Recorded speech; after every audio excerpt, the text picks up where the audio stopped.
Everyone, आज जो हम लोग करने वाले हैं वो some basic concept of chemistry करने वाले हैं क्लास 11th का। और इसमें जो है पूरा दूध से मक्खन निकाल कर तुम्हें हम बताने वाले हैं। तो जो चैनल को सब्सक्राइब नहीं किया है, सबसे पहले चैनल को सब्सक्राइब कर लेना। इसमें हम कवर अप करने वाले हैं एनसीईआरटी का कंप्लीट इंपॉर्टेंट टॉपिक्स, जो तुम्हारे जेई का हो या नीट का हो या सीयूईटी का हो पेपर, या तुम्हारा इवन बोर्ड का पेपर हो, सब में ये चीज तुम्हारे लिए इंपॉर्टेंट है। तो चैनल को सब्सक्राइब करना मत भूलना, क्योंकि इस तरीके का इंपॉर्टेंट वीडियोस आते रहेगा इस चैनल पे। तो चैनल को सब्सक्राइब कर लेना। देखो, हम जो करने वाले हैं वो तुम्हारे पास क्या है, फास्टैग रिवीजन है, बहुत जल्दी कंप्लीट करेंगे। केवल और केवल 20 मिनट्स में कवर करेंगे, जिसमें कि तुम्हारे पास इंक्लूड एनसीईआरटी और थ्योरी समरी भी कवर करेंगे। तो बिना टाइम वेस्ट किए हुए चलो स्टार्ट करते हैं अब। तो देखो, इस चैप्टर में क्या क्या कंटेंट करेंगे। सबसे पहले तुम्हारे पास है लॉ ऑफ केमिकल कॉम्बिनेशन, ये। उसके बाद हम लोग मोल कंसेप्ट देखेंगे। मोल कंसेप्ट के बाद स्टोइकियोमेट्रिक और लिमिटिंग रिएजेंट, और लास्ट में हम लोग कंसंट्रेशन टर्म, ये सारी चीज देखेंगे। क्लियर है? चलो, तो सबसे पहले हम लोग देखते हैं law of chemical combination. Law of chemical combination में क्या होता है, सबसे पहले फर्स्ट लॉ देखते हैं, law of conservation of mass. Law of conservation of mass में क्या कहता है कि किसी भी फिजिकल या केमिकल चेंज हो रहा है, मतलब इवन रिएक्शन हो रहा है या तुम्हारे पास फिजिकल चेंज कुछ भी हो रहा है, जैसे तुम्हारे पास वाटर से आइस बनना, या तुम्हारे पास आइस से जो है वाटर बनना, ये तुम्हारा फिजिकल चेंज हो गया। तो कोई भी तुम्हारे पास हो, फिजिकल चेंज हो या केमिकल चेंज हो, उसमें मास जो होता है, mass can neither be created nor be destroy. Mass जो होता है तुम्हारे पास क्या होता है, कंजर्व होता है। जैसे हम एक एग्जांपल लिए हैं, देखो यहाँ पर कार्बन और ऑक्सीजन, अगर तुम इसको रिएक्ट कराओगे तो तुम्हारे पास क्या मिलेगा, CO2 मिलेगा। अब देख लो, कार्बन कितना है तुम्हारे पास, 12 ग्राम, और ऑक्सीजन कितना है, 32 ग्राम। तो यहाँ पर जब तुम दोनों को ऐड करोगे तो कितना मिला, 44 मिला है। मतलब कि तुम देख सकते हो कि जो तुम्हारे पास रिएक्टेंट का मास है वही तुम्हारे पास प्रोडक्ट का मास है। इसी को बोलते हैं मास जो होता है तुम्हारे पास क्या होता है, कंजर्व होता है। क्लियर है? चलो नेक्स्ट देखो, तुम्हारे पास लॉ ऑफ कांस्टेंट और डिफिनिट प्रोपोर्शन, मतलब सेम ही चीज होता है, कांस्टेंट बोलो या डिफिनिट बोलो। इसमें क्या बोला गया है, क्या given compound always contain a certain exactly same proportion of element by weight. मतलब कहने का क्या मतलब है, अगर तुम एक बार, अगर तुम्हारे पास अगर H2O है, तो H2O के केस में तुम्हारे पास क्या होगा, जैसे हाइड्रोजन और ऑक्सीजन है, तो इसका जो तुम्हारे पास है, हाइड्रोजन का वेट कितना है, 2 ग्राम, और ऑक्सीजन है 16 ग्राम।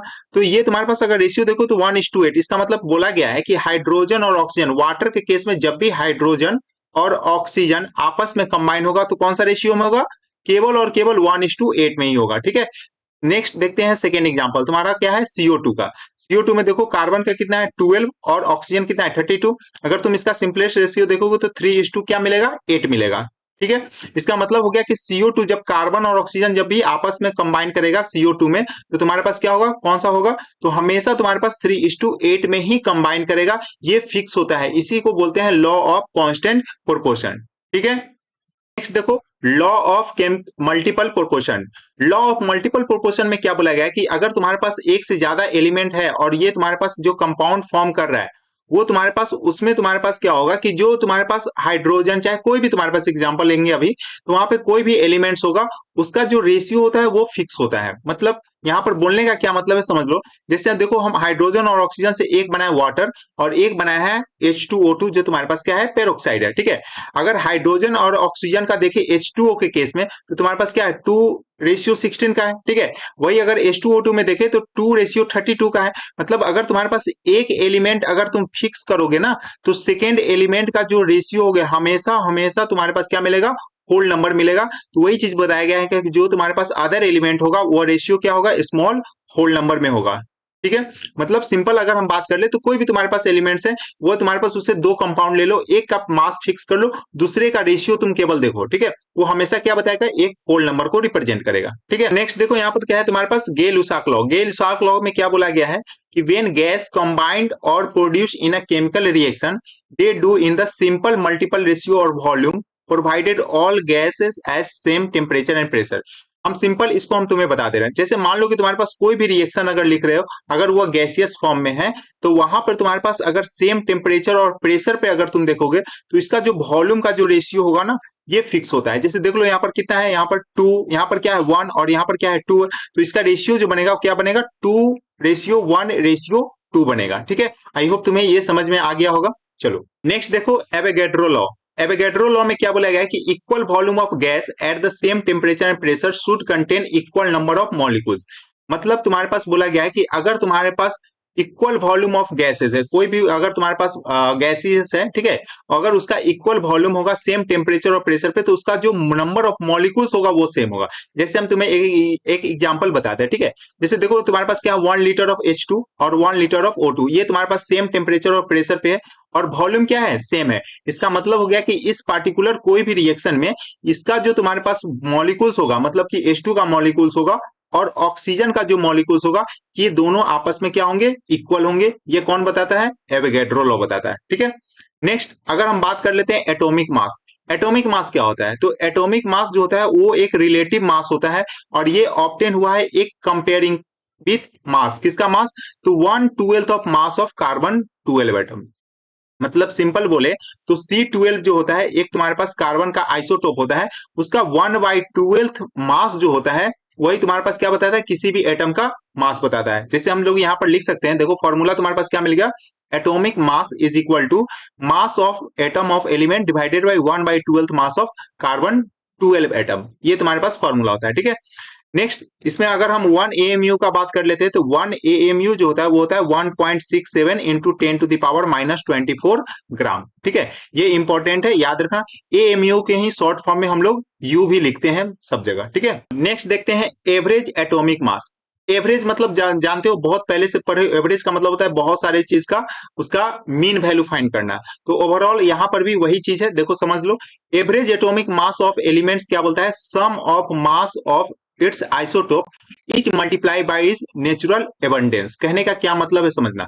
जैसे अगर हम कार्बन का बात कर लेते हैं, कार्बन का, ठीक है, तो कार्बन जो आइसोटोप होता है वो तुम्हारे पास 12 में भी होता है, 13 में भी होता है और 14 में भी प्रेजेंट होता है, ठीक है। तो यहाँ पर जो उसका रिलेटिव एबंडेंस है, मतलब इतना परसेंट होता है, कार्बन 12 प्रेजेंट है, 1.108% ये है तुम्हारे पास। उसी तरीके से 2 × 10⁻⁻10 ये है।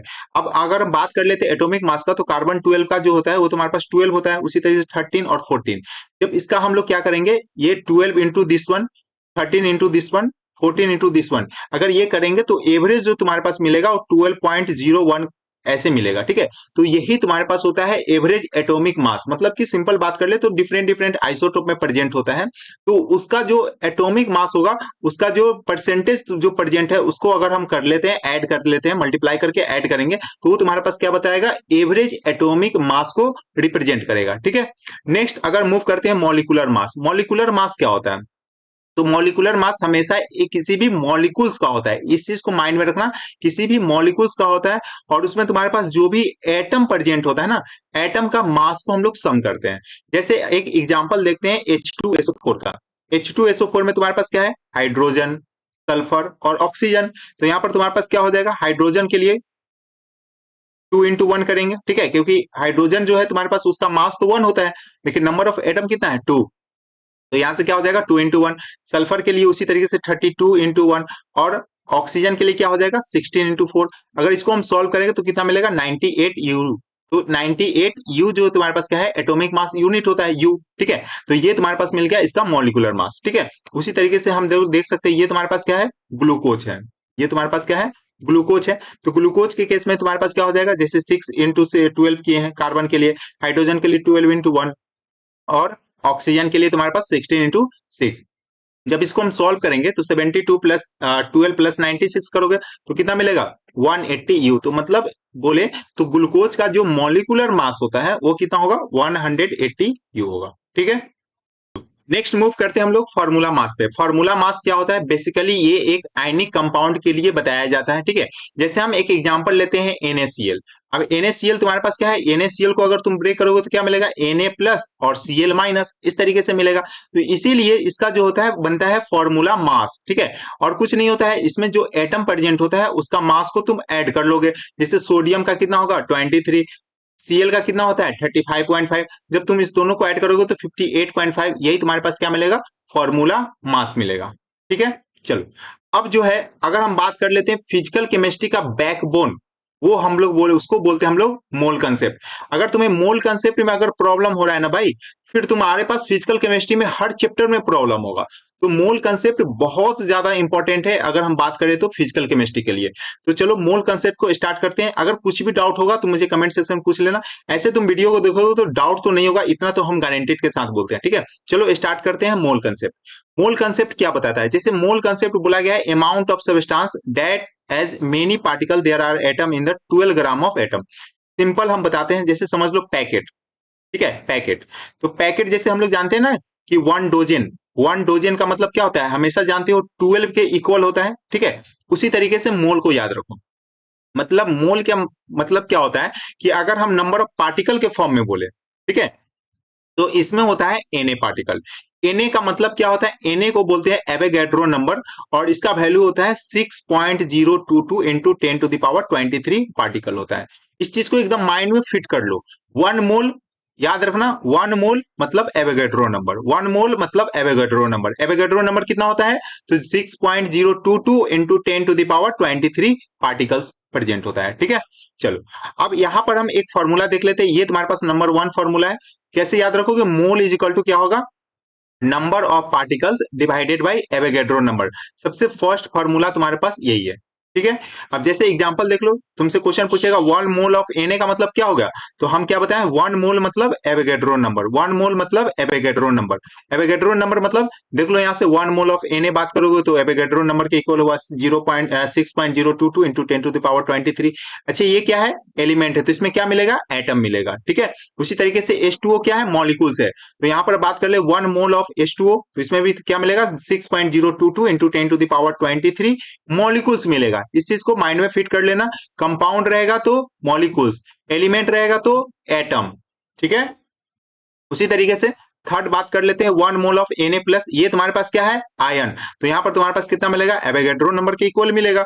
Avogadro number 6.022 into 10 to the power 23 ions of Na, ठीक है। तो सबसे इंपॉर्टेंट, सबसे पहले जो है ये फॉर्मूला को याद रखोगे, mole equal to number of particles divided by Na, ठीक है। अब किसी के लिए भी फाइंड करना है, ये फॉर्मूला पे पुट करोगे, ये सारी चीज यहीं से मिल जाएगा तुम्हारे पास, ठीक है। जैसे देखो, मोल का वैल्यू तुम 1 पुट करोगे, 1 equal to number of particle, number of particles divided by Na करोगे, Na चला जाएगा इधर मल्टीप्लाई में, तो क्या मिलेगा? नंबर ऑफ पार्टिकल Na के इक्वल मिलेगा। देख लो, 1 मोल ऑफ Na के equal, 1 mole of H2O Na के equal, 1 mole of Na plus Na के इक्वल। तो सब चीज यहीं से मिला है, तो तुम्हें फॉर्मूला को इसको याद रखना है, ठीक है। मूव करते हैं, नेक्स्ट फॉर्मूला है तुम्हारे पास, ये है मोल का। इस केस में तुम्हारे पास क्या होगा? कोई भी क्वेश्चन में अगर तुम्हारे पास मास गिवन होगा, तब के केस में ये वाले फॉर्मूला को यूज करोगे, ठीक है। क्या फॉर्मूला है? Mole is equal to given mass by molar mass. ये चीज को माइंड में रखना, ठीक है। जैसे यहां पर बात कर लेते हैं एग्जांपल में, देखो 1 mole of Na, 1 mole of Na का मतलब क्या हो गया? उसका मोलर मास के ही इक्वल होगा। अगर तुम्हें नहीं पता चल रहा है कि 1 मोल ऑफ Na जो होगा मोलर मास के ही इक्वल कैसे होगा, तुम इसमें पुट कर लो। देखो यहाँ पर मोल का वैल्यू क्या लोगे? 1 लोगे। 1 इक्वल टू मास जो है तुम्हें फाइंड करना है, तो इसको लिखोगे given mass divided molar mass. कितना होता है सोडियम के लिए? 23। जब इधर जाएगा तो 23 से मल्टीप्लाई हो जाएगा, तो क्या मिला? 23 मिला या नहीं मिला 1 मोल में, ठीक है। उसी तरीके से H2O में क्या हो जाएगा? उसका जो मोलर मास होगा वो 18 ग्राम। इस तरीके से याद रखना, 1 मोल ऑफ Na मतलब 23, 1 मोल ऑफ H2O मतलब 18। फॉर्मूला क्या होगा? बेसिक फॉर्मूला तुमको ये माइंड में रखना, ठीक है। जैसे देख लो यहाँ पर, find the mass of 4 mole of NH3, ये दिया हुआ है। क्या करोगे? सबसे पहले फॉर्मूला लिखोगे, N इक्वल टू क्या होगा? Given mass by molar mass. N का वैल्यू क्या पुट करोगे? 4, 4 equal to given mass by molar mass. Molar mass कितना होता है NH3 का? NH3 का मोलर मास होता है 17 ग्राम, ठीक है। ये होता है तुम्हारे पास, पुट करोगे यहाँ तो 4 इंटू 17 कितना मिला? 68 ग्राम मिलेगा, ठीक है। तो ये बेसिक है, फॉर्मूला को याद रखो, ठीक है। थर्ड मोल का फॉर्मूला एक और होता है, जिसमें होता है कि वॉल्यूम के टर्म में होता है। फिर से हम रिकैप करा देते हैं। सबसे पहले हम लोग क्या पढ़े? सबसे पहले पढ़े हम लोग पार्टिकल के फॉर्म में, ठीक है, पार्टिकल के फॉर्म में। सेकंड क्या पढ़े? सेकंड पढ़े हम लोग मास के फॉर्म में। थर्ड क्या पढ़ेंगे? थर्ड पढ़ेंगे हम लोग वॉल्यूम के टर्म में, ठीक है। ये तीनों का तीनों फॉर्मूला जो है केवल और केवल मोल का ही है। इस चीज को माइंड में एकदम फिट कर लो, 3 फॉर्मूला तुम्हें मोल का याद रखना है, ठीक है। तो थर्ड फॉर्मूला देख लो क्या होगा? Given volume by 22.4 litre. अच्छा, ये तुम्हारे पास एसटीपी पे होता है, याद रखना। 22.4 लीटर क्या होता है? एसटीपी पे होता है। अब क्वेश्चन आ गया, जैसे मान लो कि 11.2 लीटर ऑफ ऑक्सीजन है। अब तुमको बोला इसमें मोल फाइंड करके लो, तो देखो यहाँ पर तुम्हारे पास क्या है? वॉल्यूम है। इस चीज को माइंड रखना, क्या दिया हुआ है? वॉल्यूम। वॉल्यूम के टर्म में कौन सा फॉर्मूला अप्लाई करोगे? ये गिवन वॉल्यूम बाई 22.4 लीटर, इस चीज को अप्लाई करोगे। ये चीज माइंड में रखना है। देखो, ऊपर में अगर बात कर लेते हैं तो यहाँ पर तुम्हारे पास क्या था, मास फाइंड करना था, या मोलर मास, तुम्हारे पास गिवन मास फाइंड करना होता है, ये तो मास वाले फॉर्मूला को अप्लाई करेंगे। पीछे जो था पार्टिकल गिवन था, पार्टिकल, तो पार्टिकल वाले फॉर्मूला यूज करेंगे। मतलब कि तीन फॉर्मूला तुम्हारे पास मोल का है, तो तीन फॉर्मूला कब यूज करना है ये चीज को माइंड में देखना है, ठीक है, याद तो रखना है तीनों, लेकिन कब यूज करना है। तो फर्स्ट वाले कब यूज करोगे, जब तुम्हारे पास पार्टिकल का कुछ भी कंसेप्ट होगा। सेकेंड वाले कब यूज करोगे, जब तुम्हारे पास मास का कंसेप्ट यूज होगा। थर्ड वाले कब यूज करोगे, जब तुम्हारे पास वॉल्यूम का कंसेप्ट यूज होगा। इस तरीके से तुम्हें याद रखना है, ठीक है। उसके बाद देख लो 11.2 लीटर ऑफ O2 है, तो यहां पर तुम्हारे पास क्या हो जाएगा, देखो गिवन वॉल्यूम कितना है 11.2 लीटर, तो 11.2 डिवाइडेड बाय 22.4, तो कितना मिला 0.5 मोल मिल गया, ठीक है। आई होप तुम्हें ये समझ में आएगा, बहुत इंपॉर्टेंट है। अगर तुम्हें समझ में नहीं आ रहा तो वीडियो को थोड़ा सा बैक करो और फिर से देखो, ठीक है, बहुत अच्छे से समझ में आ जाएगा, क्योंकि बहुत इंपॉर्टेंट है, इसके आगे ही सब चीज है, ठीक है। चलो देखते हैं एक क्वेश्चन मोल पे देखते हैं, जिसमें कि बहुत सारा कंसेप्ट तुम्हें क्लियर होगा। क्वेश्चन क्या बोला है कि given that 48 gram of ozone, ozone का फॉर्मूला होता है O3, ठीक है, कि तुम्हारे पास गिवन है, तो तुम्हें फाइंड करना है number of mole, number of atom और नंबर ऑफ मॉलिक्यूल्स, ये फाइंड करना है, ठीक है। अब देखो सबसे पहले तुम्हारे पास क्या गिवन है, वेट, ये है मास, क्या गिवन है, मास गिवन है। और मास अगर गिवन होगा तो तुम्हारे पास क्या बताया, मोल का कौन सा फॉर्मूला यूज करोगे, गिवन वेट बाय मोलर मास, बता चुके थे पहले से, ठीक है। अब क्या करोगे, यहां से सबसे पहले मोल फाइंड कर लोगे, मोल तुम्हारे पास मिल जाएगा। ये सब देखो, ये सब फाइंड करने के लिए सबसे पहले तुम्हारे पास मेन जो होता है ना वो मोल होता है, ठीक है। मोल से ही तुम कहीं पे भी जा सकते हो। सबसे पहले क्वेश्चन से मोल फाइंड कर लो, मोल से तुम कोई भी क्वेश्चन पे जा सकते हो, जो कुछ भी करना होगा मोल से ही करेंगे, ठीक है। तो मोल सबसे पहले फाइंड कर लिए, given weight by molar mass. Given weight कितना है क्वेश्चन में, तो देखो 4.8 ओजोन क्या होता है O3, O3 का मतलब 16 इंटू 3 कितना मिलेगा 48 ग्राम, तो ये इसका क्या मिला, मोलर मास मिला। तो 48 से डिवाइड कर दिया, कितना मिला 0.1।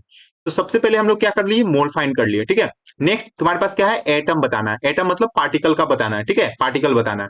तो एटम कैसे फाइंड करोगे, तो सबसे पहले तुम्हारे पास मोल इक्वल टू पढ़े हो number of molecules divided by Na, क्योंकि ये तुम्हारे पास क्या है, ऑक्सीजन क्या है, एक तुम्हारे पास कंपाउंड के फॉर्म में, तो इसका जो छोटा स्मॉलेस्ट पार्टिकल होगा क्या होगा, मॉलिक्यूल होगा। तो यहां से तुम्हारे पास मोल से क्या मिलेगा, मॉलिक्यूल, एटम डायरेक्टली नहीं मिलेगा, ठीक है। यहाँ पर सबसे पहले क्या करेंगे, यहाँ पर लिखेंगे mole equal to number of molecules divided by Na, यहाँ से नंबर ऑफ मॉलिक्यूल सबसे पहले फाइंड कर लेंगे, ठीक है। तो नंबर ऑफ मॉलिक्यूल्स कितना होगा, मोल है 0.1 इंटू Na, तो इतना तुम्हारे पास क्या मिल गया, मॉलिक्यूल मिल गया, इतना तुम्हारे पास क्या मिला, मॉलिक्यूल मिला, ठीक है।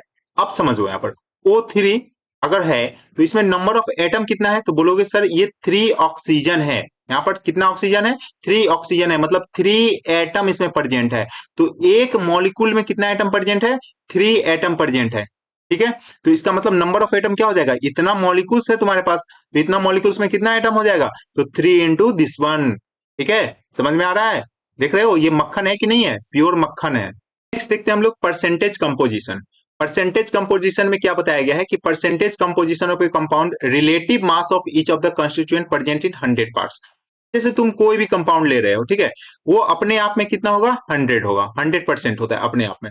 अब उसमें जो भी एटम प्रेजेंट है उस एटम का कितना परसेंटेज है, ये जैसे हम सपोज कर लो कि वाटर लेते हैं, वाटर, ये वाटर में हम पूछे तुमसे कि बताओ हाइड्रोजन कितना परसेंट है, ऑक्सीजन कितना परसेंट है, बता पाओगे। यही चीज फाइंड करने के लिए हम लोग पढ़ते हैं परसेंटेज कंपोजिशन। देखो सबसे पहले एक एग्जांपल लिए NaOH, NaOH पता है तुम्हें, कॉस्टिक सोडा होता है, सोडियम हाइड्रोक्साइड इसी को बोलते हैं। अब इसका मोलर मास तुम्हारे पास सबसे पहले फाइंड कर लोगे, तो मोलर मास क्या होगा, सोडियम का 23, ऑक्सीजन का 16 और हाइड्रोजन का 1, तो कितना मिला 40 यू मिला, ठीक है। तो ये अपने आप में कितना है, 100% है, यही 40 यू जो है अपने आप में कितना है, 100% है। अब तुम्हें देखना है, बताना है इसमें कि बताओ सोडियम भैया कितना होगा, ऑक्सीजन कितना होगा, हाइड्रोजन कितना होगा। तो इसके लिए हम लोग फॉर्मूला यूज करेंगे ये, इस वन, ठीक है। क्या लिखा हुआ है, मास परसेंटेज ऑफ एलिमेंट क्या होता है, mass of that element divided by molar mass of compound into 100, ये फॉर्मूला यूज करोगे, ठीक है। तो देख लो मास परसेंटेज ऑफ सोडियम के लिए क्या करोगे, जो सोडियम का मास होता है वो कितना है 23, 23 divided by mass of compound कितना है 40 इंटू 100। अब जब इसको सॉल्व कर लोगे तो ये तुम्हारे पास क्या मिल जाएगा, मास परसेंटेज ऑफ सोडियम। उसी तरीके से मास परसेंटेज ऑफ ऑक्सीजन के लिए सेम प्रोसेस फॉलो करेंगे, ठीक है। ऑक्सीजन के लिए 16 डिवाइडेड बाय 40 इंटू 100, तो इस तरीके से सॉल्व करोगे तो ऑक्सीजन का निकल जाएगा। उसी तरह हाइड्रोजन के लिए निकल जाएगा 1/40, हाइड्रोजन का मास होता है 1/40 इंटू 100, ठीक है। तो इस तरीके से करके तुम्हारे पास मास परसेंटेज जो है वो किसी भी कंपाउंड में उसमें जितने भी एलिमेंट्स है सबका फाइंड कर सकते हैं, बस केवल ये फॉर्मूला को माइंड में रखो, ठीक है। नेक्स्ट देखते हैं हम लोग मॉलिक्यूलर फॉर्मूला। मॉलिक्यूलर फॉर्मूला नाम से ही पता चलता है किसी भी मॉलिक्यूल्स का क्या होगा, फॉर्मूला होगा। किसी भी मॉलिक्यूल्स का क्या होगा, फॉर्मूला होगा। तो क्या बता रहा है, it represent the exact number of atom present in molecules of compound, ठीक है। किसी भी कंपाउंड का जो भी मॉलिक्यूल्स है उसमें एग्जैक्ट नंबर ऑफ एटम जो होगा वही क्या बताएगा, बताओ वो क्या बताएगा, वो बताएगा उसका मॉलिक्यूलर फॉर्मूला, ठीक है। जैसे हम एक एग्जांपल लेते हैं ग्लूकोज का। अब ग्लूकोज का एग्जाम फॉर्मूला क्या होता है, तो बोलोगे भैया ग्लूकोज का फॉर्मूला होता है C6H12O6। इसका मतलब क्या हुआ कि ग्लूकोज का अगर एक मॉलिक्यूल्स अगर हम लोग ले रहे हैं तो इसमें जो कार्बन का नंबर वो कितना है, 6 है। हाइड्रोजन का नंबर कितना है, 12 है। ऑक्सीजन का नंबर कितना है, 6 है। तो ये एग्जैक्ट नंबर बता रहा है, इसी को बोलते हैं हम लोग मॉलिक्यूलर फॉर्मूला, ठीक है। अब नेक्स्ट जो होता है बहुत इंपॉर्टेंट है, इंपेरिकल फॉर्मूला। इंपेरिकल फॉर्मूला क्या होता है, किसी भी कंपाउंड का जो मॉलिक्यूल्स होता है उसमें जो नंबर ऑफ एटम प्रेजेंट होता है उसका सिंपलेस्ट रेशियो यूज करो, ठीक है। जैसे हम लोग लेते हैं इथीन, क्या लिए, इथीन। इथीन का फॉर्मूला क्या होता है, C2H4। अब इसमें जो अभी जो बता रहा है वो बता रहा है एग्जैक्ट नंबर ऑफ एटम। जैसे कार्बन का कितना 2, हाइड्रोजन का कितना 4, तो ये जो है इसको क्या बोलेंगे हम लोग, मॉलिक्यूलर फॉर्मूला बोलेंगे। इसको क्या बोलेंगे, मॉलिक्यूलर फॉर्मूला बोलेंगे, ठीक है। लेकिन जब इसका हम सिंपलेस्ट रेशियो यूज करेंगे, जैसे कार्बन का 2 है, ऑक्सीजन हाइड्रोजन का 4 है, जब इसका सिंपलेस्ट रेशियो यूज करेंगे तो कितना मिलेगा, 1:2। तो इसका मतलब कार्बन कितना 1 और हाइड्रोजन कितना 2, तो CH2 ये क्या बना, इंपेरिकल फॉर्मूला, ठीक है। ये क्या बना, इंपेरिकल फॉर्मूला बना। इस चीज को माइंड में रखना, ठीक है। Molecular formula exact number of atom होगा और इंपेरिकल फॉर्मूला सिंपलेस्ट फॉर्मूला होगा, ठीक है। चलो इस पे देखो, ये क्वेश्चन तुम्हारे पास एक कंपाउंड कंटेन इतना ग्राम हाइड्रोजन कार्बन और तुम्हारे पास क्या है क्लोरीन प्रेजेंट है और उसका जो मोलर मास है ये गिवन है, तो इसका इंपेरिकल फॉर्मूला बताना और मॉलिक्यूलर फॉर्मूला बताना, ठीक है। इसका तुम आंसर मुझे कमेंट सेक्शन में बताओगे। जो बच्चा ये वीडियो, ये जो तुम्हारे पास क्वेश्चन का आंसर बताओगे हम समझेंगे वो मेरा वीडियो जो है कंप्लीटली देखा है और उसे कोई भी प्रॉब्लम नहीं होने वाला है, ठीक है। तो इसका आंसर जो तुम मुझे कमेंट सेक्शन में बताना, ठीक है।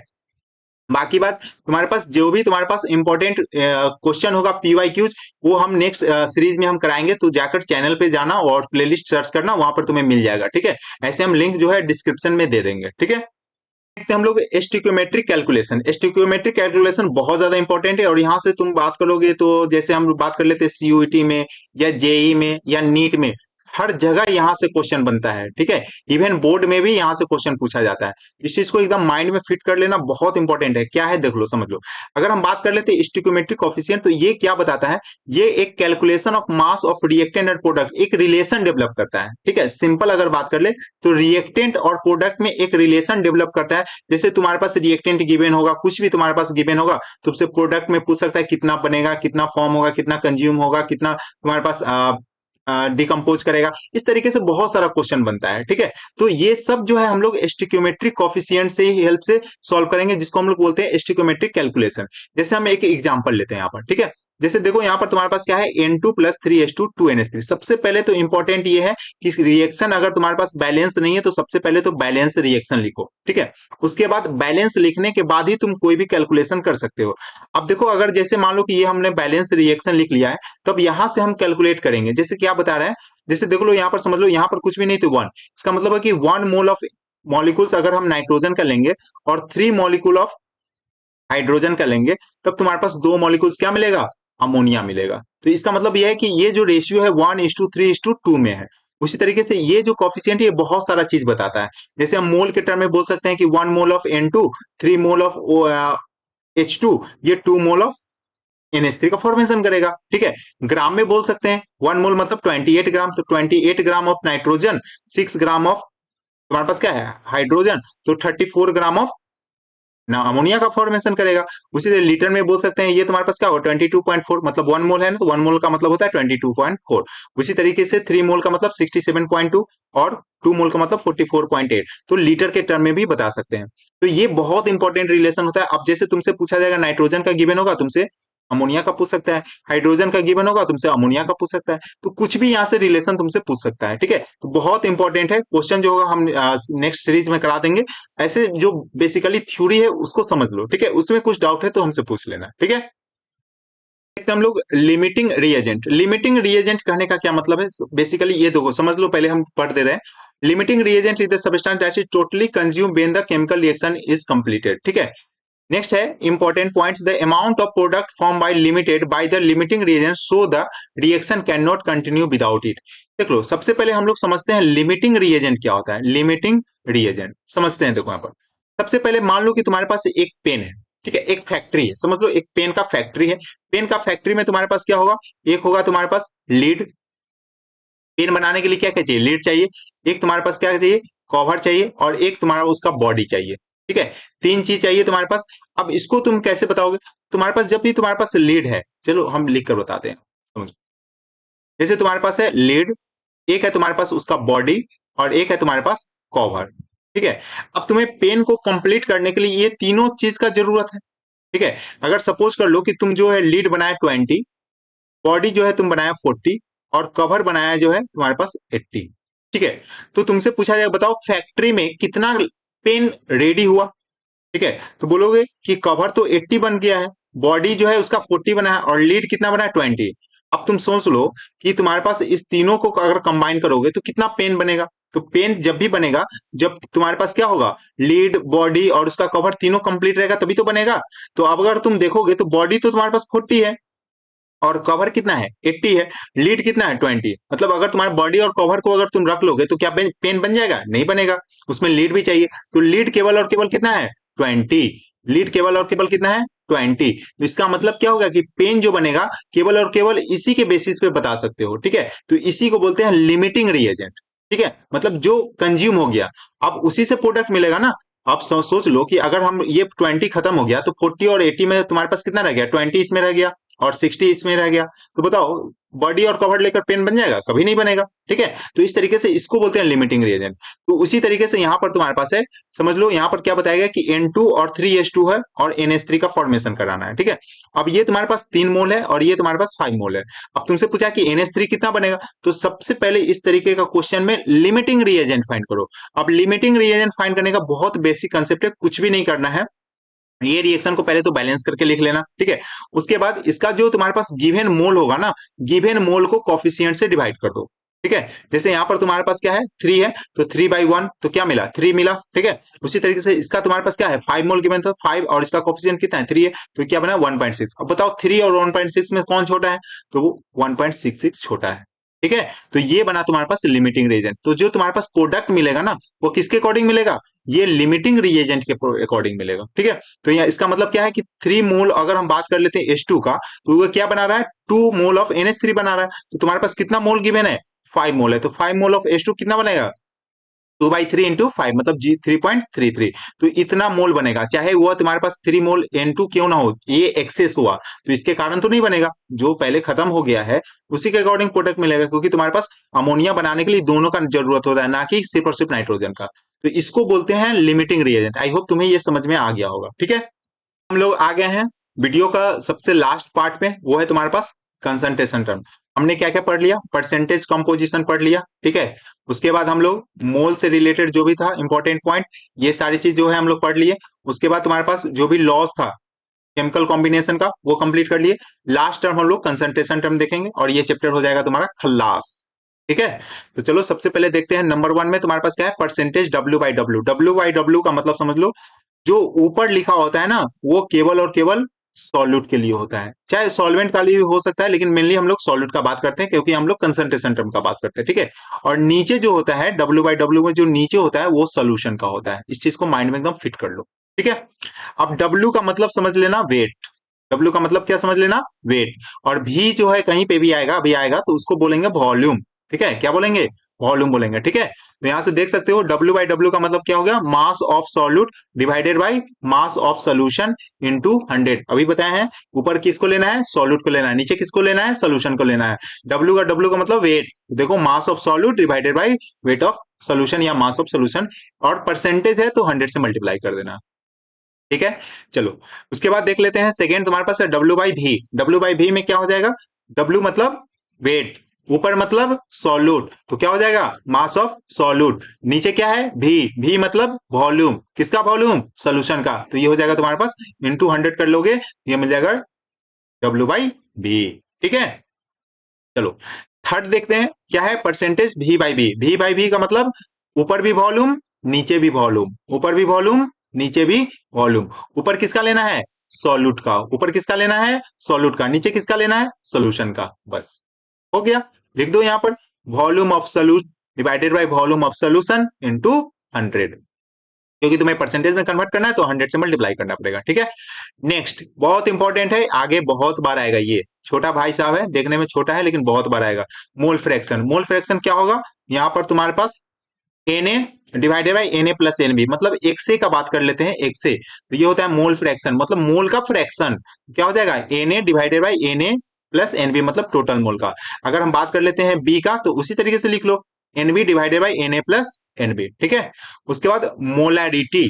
मोलैरिटी तो बहुत बार आएगा। ठीक है। मोलैरिटी का फॉर्मूला क्या होता है, mole of solute divided by volume of solution. अभी एक चीज को माइंड में रखना, वॉल्यूम ऑफ सॉल्यूशन अगर लीटर में लोगे तो ठीक है, अगर लीटर में नहीं लोगे एमएल में लोगे तो यहाँ पर 1000 से तुम्हें मल्टीप्लाई करना पड़ेगा। ठीक है।